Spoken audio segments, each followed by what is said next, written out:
You're listening to SaskScapes, a podcast featuring the stories of arts, culture, and heritage in Saskatchewan.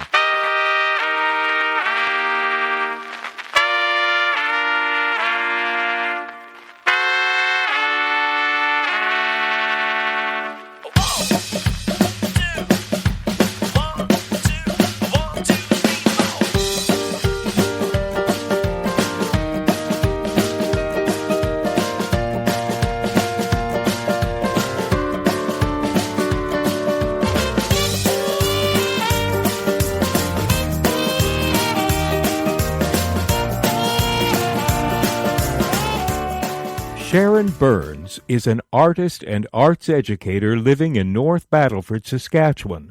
I'm Kevin Power, and what I admire most about Sherron is the fact that she is a multidisciplined artist. Her creativity weaves its way through theater, dance, mask work, and puppetry. Sherron is part of the new artist-run center in North Battleford, where artists can create new work, collaborate with one another, and connect with community through markets, events, workshops, and performances. Enjoy the podcast. I am in North Battleford, and I am in the fairly newly formed space called ARC, which is the Artist-Run Center.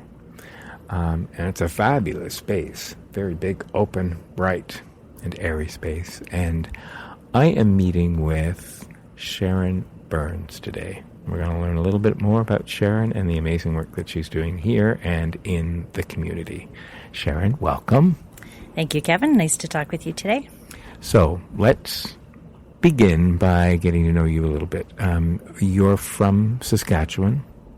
I am born and raised in Saskatchewan. Born actually close to here in Maidstone. We had a farm, lived in Prince Albert, Regina.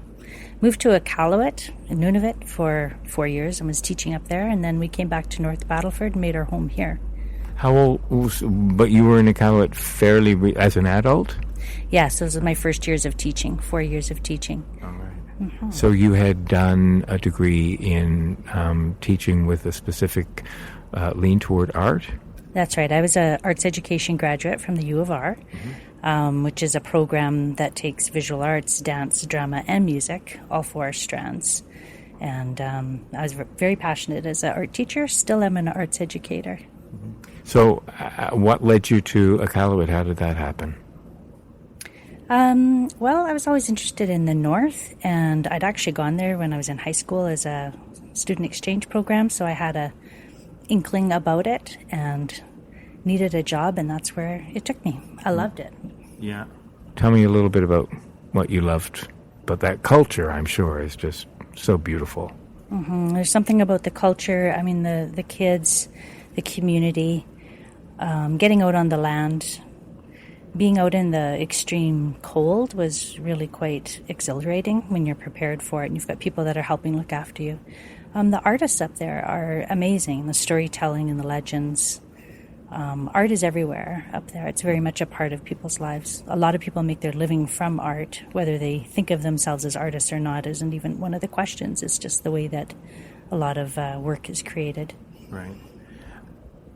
In your earlier years, what about Saskatchewan informed your own creativity? Well, I grew up on a farm in my early years anyways, 5 kids. My mom was I didn't know it at the time when I was a little girl, but when I look back on it, I understand how much freedom my mom and dad gave us to just play and create and take over the living room and transform it into something. And my sisters and my brother and I would spend just days playing and creating, and it was it wasn't called anything other than play. And so my work is very informed by play to this day, very much so. Right.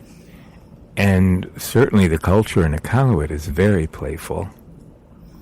Yeah, it is. There's a lot of games that happen. I mean, when you've got long winter nights, you have to have ways to entertain yourselves. Storytelling and games and dance, music. What of Saskatchewan were you able to bring to Iqaluit when you were there? Had many of them known much about Saskatchewan culture? I didn't really think of it as bringing things from Saskatchewan, I guess. I was more there probably I was more the sponge, I guess, taking things in. It's very multicultural. There's a lot of French people there, a very strong Francophone community. People from all over come to Iqaluit. It's one of those gathering places. People from all over the north come to Iqaluit as well. So lots of Inuit people from varying cultures come. Right. And so you were there for 4 years. And during that time, were you working within the community or just within the student population there? I was working mostly with the high school students. Yeah, I taught at Inukshuk High School.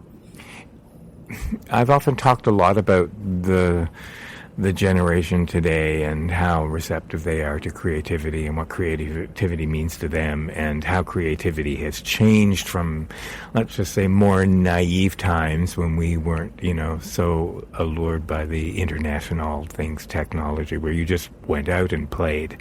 Did you find any difference in the way the high school kids received art or were able to express themselves that might have been different than what you experienced back here? I don't think I really saw a difference. I left in 96, so that's already quite a while, a long time ago now. Right. I find that the arts in school, no matter where I've been working, just offer such a place of, it's a relief to students, for many of them anyways. Some of them are afraid of it or find it kind of inhibiting or something, but for many of them, they've found a place where they can finally feel like themselves, they feel accepted, they have a place to explore, they're creative, they feel safe, they can take some risks, they do things that surprise themselves. And I think that's true actually for people everywhere. When you were a student growing up through the school system, what artists informed your creativity? What inspired you? What did you see or hear or watch that made you think, I'd like to be a creative individual, or I want to continue to express myself on a professional level as well?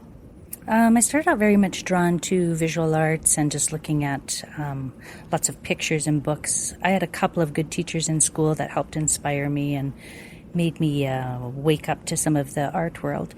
But really it wasn't until I went to the University of Regina and some of the professors there, Norman Yackel, for example, and Brian Way, who was my theatre professor from England. Those guys in particular very much helped me see value in what I was doing when I myself had no idea it had value. It was just a sense of play, and they helped reinforce what that was and how that was my way of expressing. And then I've been, fortunate to have lots of good teachers along the way that have helped open me up. I moved from visual arts because I was quite a shy person. In visual arts, you can be very introverted and keep to yourself and not have to interact with anybody else. And I preferred that. Mm-hmm. But then once I went to university, I started to open up to drama and realized that it started to really transform the way I saw myself, the way I could pretend to be something I wasn't. You could imagine yourself with confidence and suddenly have confidence. Mm-hmm. And then that led to more things. Each of those moments led to something else. So other people started to really influence my work. And gradually the theater was married with the visual arts through the form of mask work. And mask work led into, dancing and music. And then it led from there more into storytelling, which brought me more to puppetry. That's sort of been the evolution, I guess, of the way I've been working. Yeah, so you've really not pigeonholed yourself into one particular medium. So at any given time, you could be expressing yourself in any one of those art forms. Tell me about the work that you're doing in, or have done, in theater. I started out with directing high school students. So as a director, I could pour myself into that kind of creation and really help the students gain their own confidence. We did a lot of collective creations together where we were writing our own work and working pretty much always with original material. Mm-hmm. I left the school system about 8 years ago to work at the division office as an arts consultant with our school division office. So then my life changed because all of a sudden I had all this time that I'd been spending with high school students that I now had for myself, and my artwork became it changed because it was now something that was my own exploration. Mm-hmm. So I started to gather in people around me that I knew were also interested in creating, and started working with adults and creating theater pieces and art exhibits, getting my own studio space, starting a theater company, and it's just grown from there. And what would the organic process be when you sat down with a group of students and said, let's work on a script together? I mean, how do those ideas begin to flow? Do they probably come from the kids first? Are they based, do you find that they're based often on their experiences in their life today? Mm-hmm. I think a lot of collective work can have many ways of unfolding. You know, you have to find the right way for the group. Generally, though, it would work with lots of exploration and things that would be idea starters, or where you're going to find your source of inspiration. Mm-hmm. So it might come through improvisation, or it might come through bringing a piece of music in, or it might have something in the newspaper that's sparking ideas and conversations and stories from there. So it came from different places, but something would spark the idea, and you didn't really know, you couldn't anticipate where it might come from. Right. This is a sweepingly general statement, but do you find that there's fewer filters with younger kids when you're creating that kind of collaborative work than there are when you're working with adults? I mean, do we lose creativity? Do we find it harder to rediscover creativity as we become busy adults caught up in all kinds of things, and children are more receptive to it because they don't have all those responsibilities and the stuff of life around them to distract them and kind of squelch that creativity? Mm-hmm.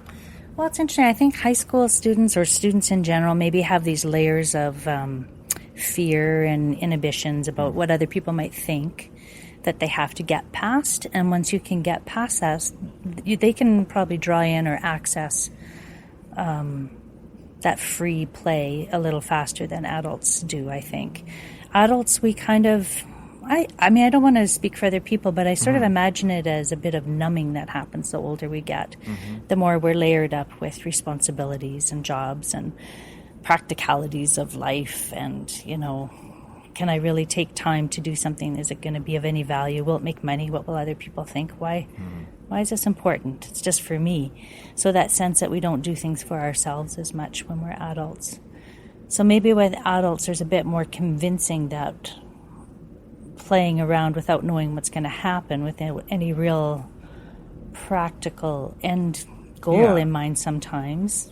And wouldn't that be true for the professional artist as well? I mean, do you not create without a necessary goal in mind? I mean, I'm not sure all artists create with the, well, will this have retail value? I mean, doesn't that defeat the purpose of creativity? Mm-hmm. I think so, but I think when you're an artist, you have that conviction, you have that passion, the drive, I can't do anything else but, that makes you continue to do that. When you're just not just, but if you're an adult that works in another job, that might feel far away, like that's for them. Those people get to do that. It's not for me. I don't get to have that in my life. It seems like a luxury, probably. Right. That's a very good point that I often reference myself in the there's nothing else I can do but. Do you find, as an individual who is making your career from creativity, is this the only way you know of being? I mean, have you committed to this because you must? Mm-hmm. I should clarify that I do work as an arts ed consultant with the Living Sky School Division. So that is certainly my career, is working in the arts, and it's committed to working with children and students. The work I'm doing in my own studio and with creating shows has been over about 6 years. It's really just been developing. And I find it's taking more and more of my attention and energy and passion and time, effort. Mm-hmm. All of those things are getting poured into it more. I live with a writer. My husband's a writer, a full-time writer, and he's a good role model for me because he's spent 25 years just pouring himself into his work. And I watch him, and I've for some time felt like, well, that was him, that's his work, my work's with kids. But now it's starting to shift in my life, and I'm changing and starting to understand how that daily practice is really important, and I can't stop myself now. Right. Mm-hmm. When did mask work come into your life? Well, I mean, there's certainly a part of that in training in theater, but I mean, to start creating your own. I think mask work came in as sort of an answer to a problem I was having with students that were shy. And so mask was a way to help provide that barrier that they could then gain some confidence and move. So then the more I started to study mask work for myself and understand how it felt, I was completely hooked and drawn into it. I went into a conference, it was an international conference in Greece, maybe about 5-6 years ago, and had an intensive workshop with some people there doing some mask work. That had a big influence on the work I continued in. I've always loved paper mache. I like to work cheap. I have the Bread and Puppet Manifesto up on my wall about art is cheap. Hurrah for cheap art. I think that's really, I don't know, it speaks to me, I guess, because of my own way of playing and the way I grew up as a child. Right. Mm-hmm. Had you begun your mask training with the Commedia dell'arte form of art and working with that group of, I think it's 6 or 7 masks within that traditional group? Is that how it started for you? It wasn't so much with the Commedia. That happened through a couple of different individual workshops. It was more just looking at character masks. Mm-hmm. So I started from the character and then worked my way backward, actually, more to neutral and then to the archetype kinds of masks, and working more now with larval masks. So in some ways I've made a backward progress through that, I think, but it's fine. I mean, I guess we all learn in our own way. Sure, yeah. And did you find that indeed the mask work did free the students' creativity and make those that were rather inhibited, or rather shy, less inhibited? Mm-hmm. Oh, for sure. I mean, there's something very magical about a mask that it just calls something up, and you can. It's like you're separate from yourself. You're not even yourself anymore in there. But I think when you start to really work with mask, then that integrates and you become more connected so that you're not so separate behind that mask. Tough question to answer, I realize, but what is it about art, no matter what the creative form, that pulls us outside of ourselves when we feel most insecure? Art is an incredibly safe haven. Why is that? That is a hard question. I don't. Probably because there's something that comes up in me that says it's because it's personal. It's probably spiritual. It's very private in lots of ways. Even if it becomes a public form, there's something very private that's a communion happening within yourself. Sometimes a communion with others. Maybe that's partly why I'm drawn to so much collective work, is that there's that process that goes back and forth between the inner and the community or the society that's helping you create it. But now I'm getting very esoteric, but it just sort of occurs to me that when we create a piece or a piece of theater, a piece of tangible art, and then we allow others to take it in, does it give us the luxury of saying, here, let this represent me rather than me represent me? You know, does your art get to speak for you and therefore feel quite safe to a reclusive type? Safe, but also incredibly vulnerable, right? I mean, I guess there is a safety in that it's outside of you, unless it's your body within the work, right? Like your physical body. But it's very vulnerable making, because you feel so laid bare that you've put out these, well, in my case, quite often kind of silly musings. I don't know that it's anything important. It's just stuff I'm doing, and I think, who would care about this? Why is this important for anybody to come see? A couple of shows ago, we had quite a really good audience response that came out, and I remember feeling almost mortified, or certainly very humbled by all the people that came. And I thought, wow, this is just my silliness that I'm putting on. People are coming to see it. Right. I wonder if they'll think it's important. It's not. Right. And don't you think that that's maybe why some people never even start, because they think it's got to be important or really have an impact? Otherwise, if it's just amusing, what's the point? Well, and it was more than. It's not. I mean, I'm calling it silliness. It was important to me, but it was my own silly.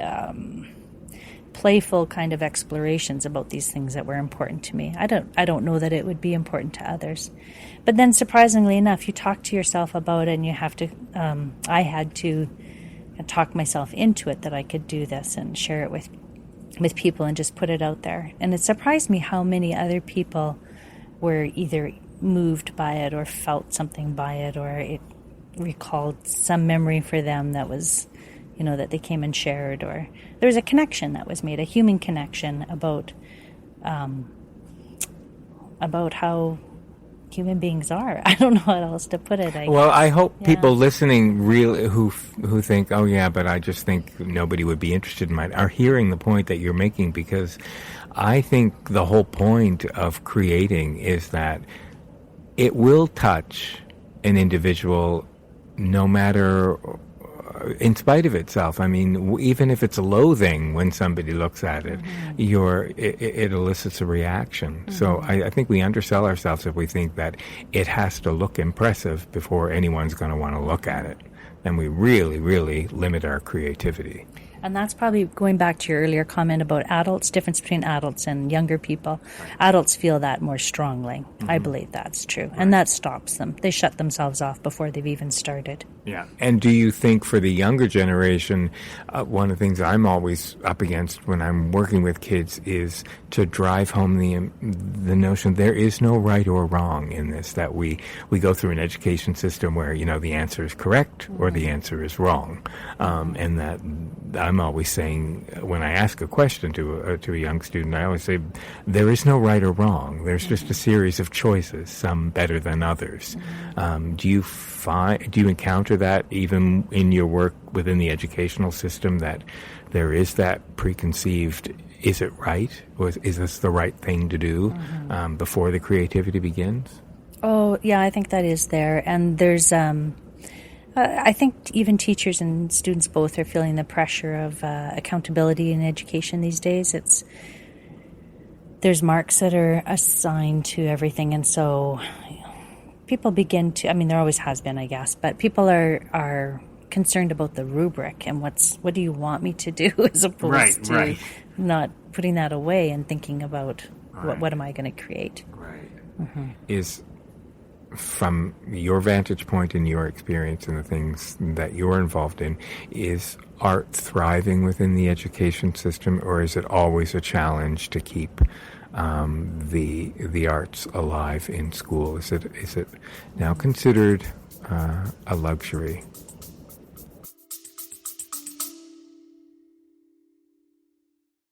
Hey, it's Kevin. I hope you're enjoying the episode so far. Just a quick reminder that the SaskScapes podcast is available for free on your favorite podcast app, or you can stream it from your browser. Check out the show notes for the link. On the SaskScapes homepage, you'll notice something new under the logo called SaskScapes Plus. You can't miss it. There's a big button saying support with a heart icon next to it. I'd love it if you could click on that button and help keep this podcast series going. When SaskScapes launched in May 2014, it was the first podcast in the province celebrating arts, culture, and heritage. In fact, you'd have been pretty hard-pressed to find any Saskatchewan podcasts. So I'd like to think that we paved the way. It's been because of your support that this podcast is now in its 9th year. Okay, that's it. Enjoy the rest of the episode.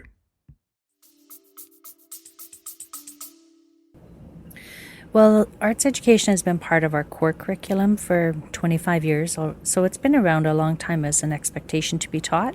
Although I think when you go to schools, you'll see that it's more alive in some schools than others, and I would say that's because of teachers with passion and interest and people that have opened themselves up, take that special interest. So I feel very hopeful about the arts in schools. I think what I see in our school division anyways is people really opening themselves up and trying a lot of new things and sharing with each other the things that are working and celebrating students.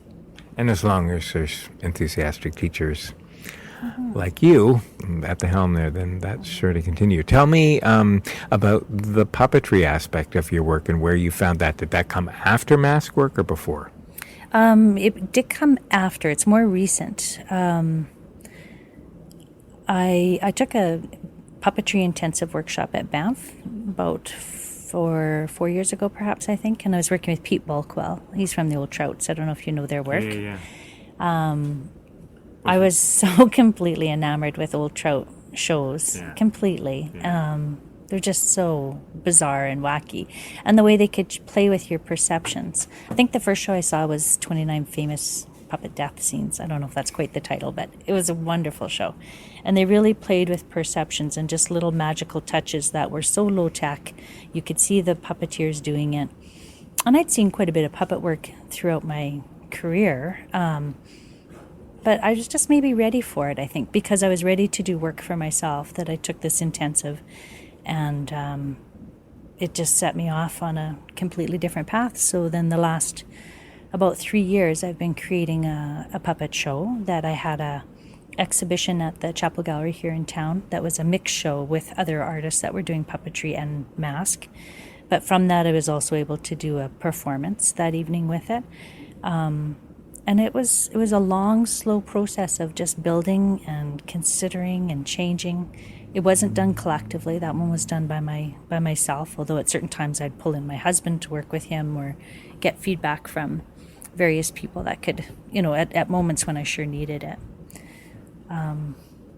But it just, there's something about puppetry. I'm not done with it. It's fascinating to me. I like the characters I can create and then the stories that come out of those characters.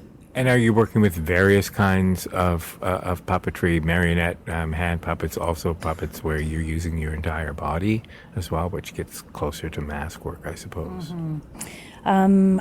I've worked with, I've got a couple of different places I've been working, so here in town, but I also have an ensemble I work with in Yellowknife for the last 4 years, and we built a show that was it was a biop, really, about a person that lived in Yellowknife, and we had everything from about 4-inch puppets, very tiny little puppets that you manipulate on a tabletop, kind of like toy theater, to, giant walking puppets that were 15 feet high. There was all kinds of things there, rod puppets, hand puppets. Not really marionettes. Marionette's kind of a specialty. I haven't gone to that yet. Right. But the work I have in my own studio is more the bunraku kind of style, where it's more of a doll that you hold and you operate, manipulate. It sometimes takes 2 people or 3 people to operate the puppet. And Varying sometimes you're sizes. seen, yeah? Totally seen. Not worried about hiding at all. Right, I much prefer that. Right. And then I have a really large puppet. It's a Sedna puppet that I've been working with that's about 12 feet long, I'd say. She takes a couple people to operate best. And she's part of, even though she's a physical puppet, it's also part of a shadow show. So I've been starting to really explore shadow puppetry now. I just came back from Ness Creek Music Festival, where we did Sedna, the shadow play, at the festival. It was after the main stage closed. It was at 1 a.m. It was raining, and all these people are out in this area where we did our puppet show. It was wonderful. It was a very exciting experience. And the storylines that you're choosing for your puppetry are based on legends, it would seem, and folklore and things, yeah? I'd say I've been fascinated by fairy tales and mythology, particularly the darker ones, I guess, for quite a long time. The Sedna story is I first heard when I lived in Iqaluit, and I've been quite fascinated with her story for many years. It's been coming out in paintings and sculptures and masks and clay work and now puppetry.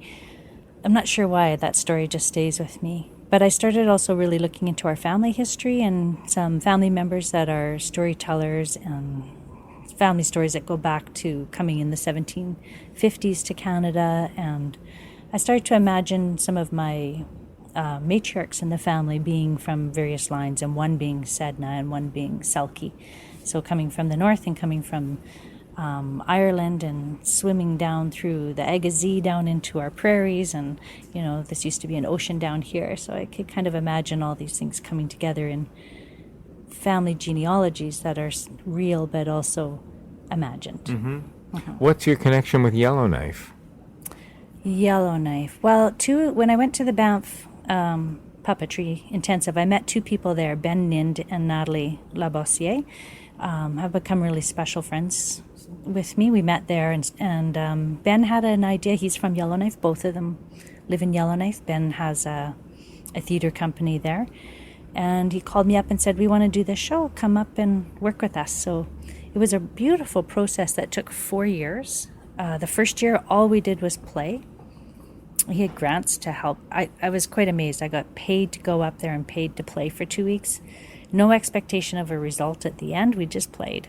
Yeah, let me get this straight. You were paid to be an artist. I was paid to be an artist and go up there and work. It was wonderful. I think this was confetti supposed to fall from the sky and no show or anything. Right. It was crazy. Wow. The second year, same thing. We didn't have to perform anything. We just took our work. We made 30-some puppets that first year playing. Then we took our work out into the streets and improvised and kind of interacted with people. By the third year, we made a show. This is amazing. And then the fourth year, we took that show and developed it a little differently and performed it a bit more. So is it like a festival you've got going on there now? No, it's just a single show that we did. Yeah, we would do it out on the rocks and go to various locations. And are they able to come here as well? Has there been that kind of reciprocation? We haven't had that yet, but I'm hoping so, actually. We're looking at something for next year, trying to bring us together again. And then there's dance, another part of your creativity, and you're about to head into a dance intensive this week in Saskatoon. Tell me how dance came into your life.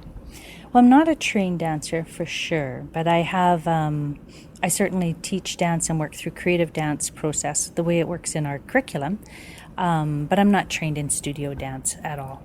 I love to dance, I love to move, I love the expression, the storytelling, the abstract concepts of it, the subtleties. It just feels like a very natural way to bring the forms together that I work in. Absolutely. Yeah, I mean, it seems like all of the forms of art, your creativity, all inform each other. I mean, which really is a silly statement because that's what art does. It knows no other way of being but doing that. Right. And then here is this fabulous ARC space. And this has been a bit of a labor of love and a couple of years in the making. Tell me how this came to be, and where was the initial cry for a need for this? There's been some artist studios in North Battleford over the years that have existed, varying groups, and for different reasons. They only lasted for a number of years and then quit. Funding ran out or whatever. I don't know. Space was taken. I had a studio with a couple of people for 2 years, and that was my place where I really created the body of this last piece that I was working on. But we lost our studio. The rent went from $350 a month to $1,050 a month in 1 month. Wow. The city needed to make some more revenue. I've talked to the mayor about this, and they're actually trying to come together to help support us in this venture. I'm not sure exactly what that will be, but we're looking at an arts policy now for the city. So Mayor Ian Hamilton has agreed that they would like to create a policy of how the city should work with artists and, just things to help guide them in that. So I'm really excited about that. I think some good things will come out of this.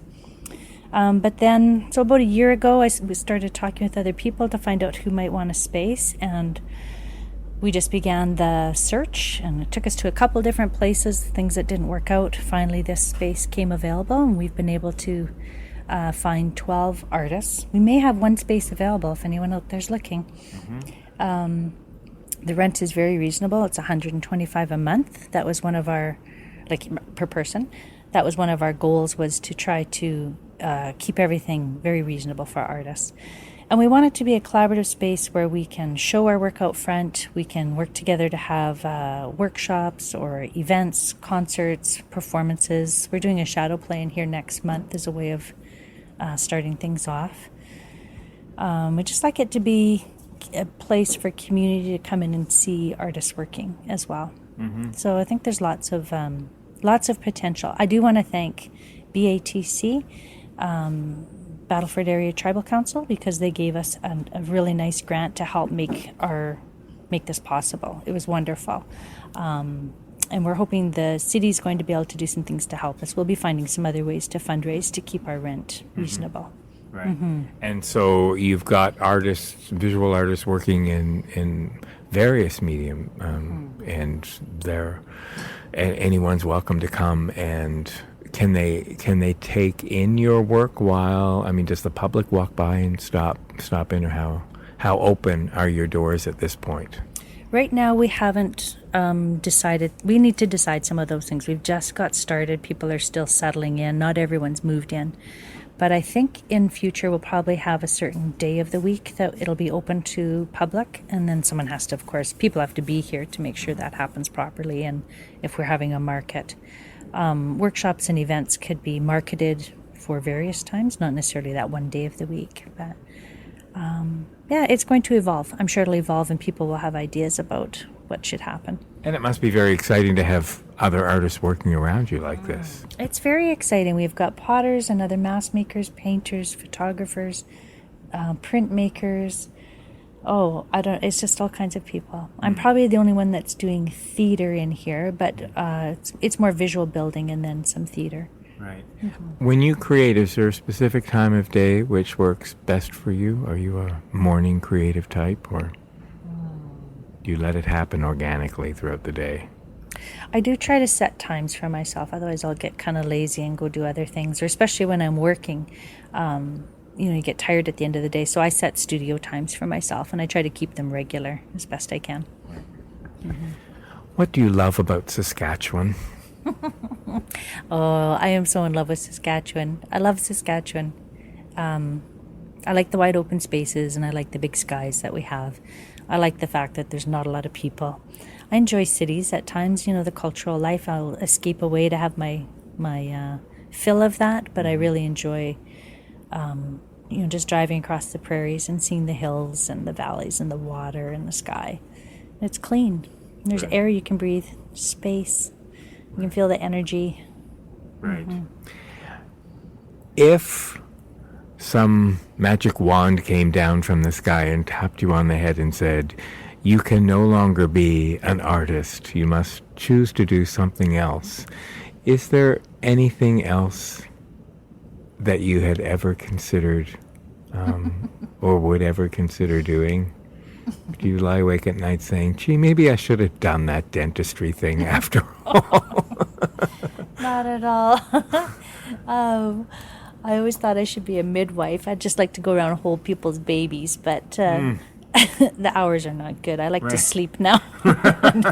Right. Yeah, my kids are grown up now, so I can sleep through the night. That's good. But no, I don't know. Maybe I could become a gardener. I'm too lazy to garden. See, again, that's too creative. Yeah, it's which tells me that it's a cellular thing for you. You must be a creative individual. Are your children creative? Has that passed down to them? Yeah, they both are. My two boys, both Liam and Sam, are both very creative and have been all their lives. One is now really turned to martial arts as his form of expression. It's very much kind of a very physical, and I don't know if he would agree, but I see it as a dance form. Mm-hmm. And my other son, Sam, is an aspiring filmmaker and writer and musician, and is doing lots of creative work in that, so it's good. Mm-hmm. Within the world of the creative arts, are there boundaries? Is there a place where, in your mind, art can go too far? Are there expressions of art form which you look at and think, well, that's a bit much. That's crossed the line of good taste, ethically, anything? I think there's artists that are crossing the line all the time, but I'm really glad they do. Mm-hmm. I think that's one of the rules of artists, are to cross the line and maybe go too far sometimes, maybe cause a stir. Not all artists do that, of course, but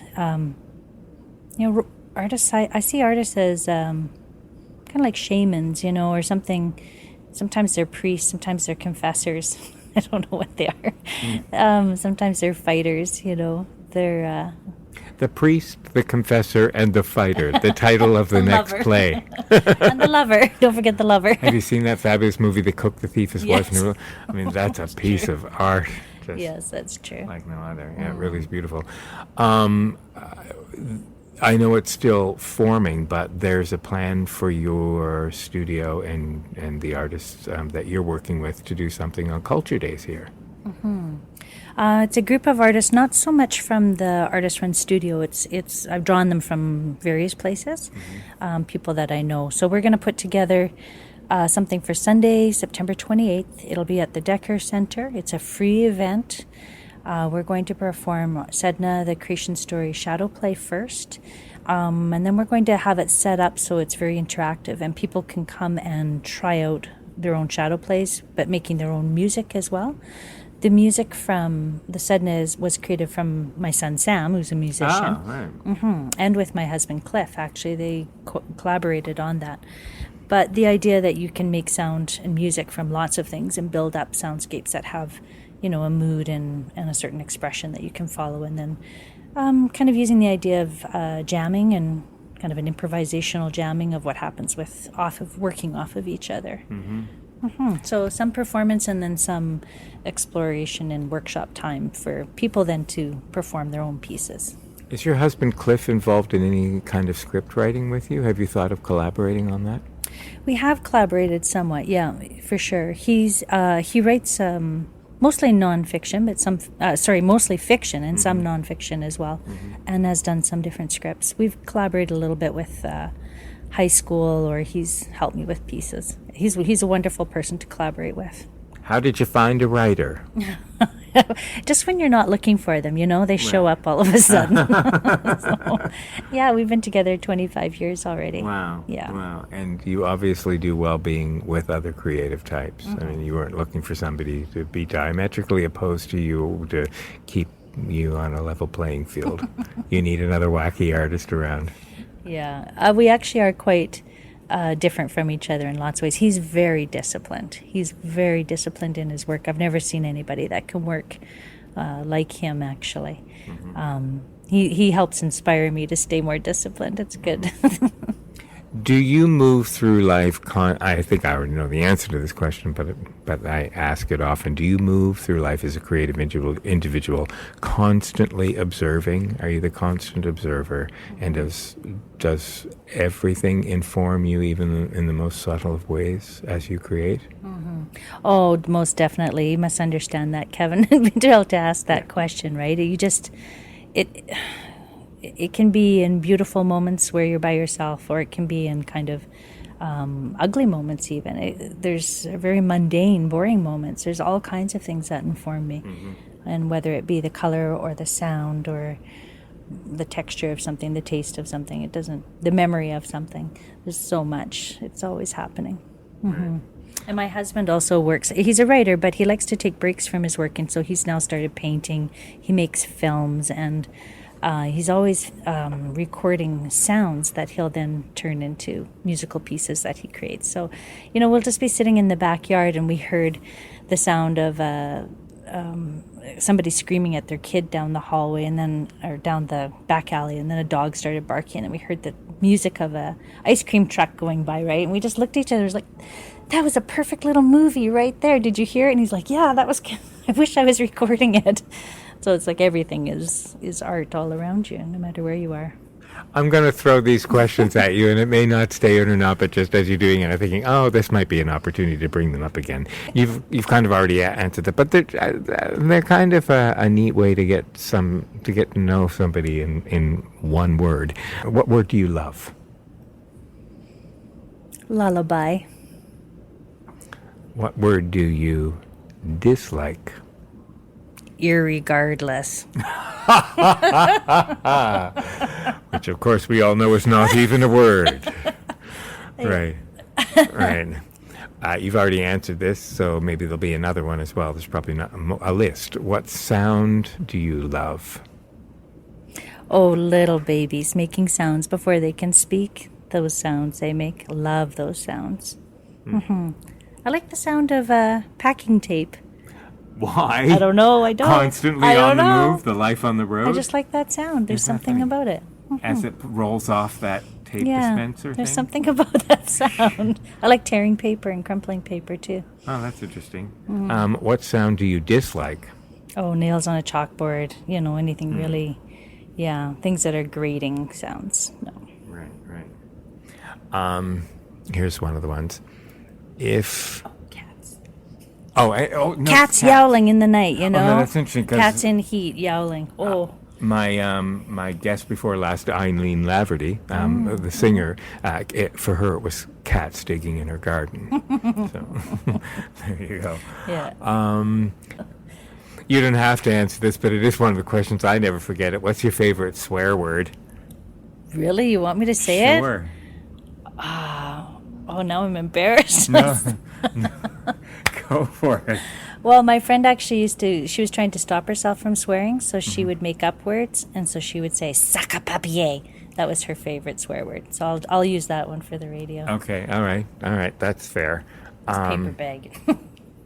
Yeah, you've sort of already answered the what profession other than the one that you've owned would you like to try?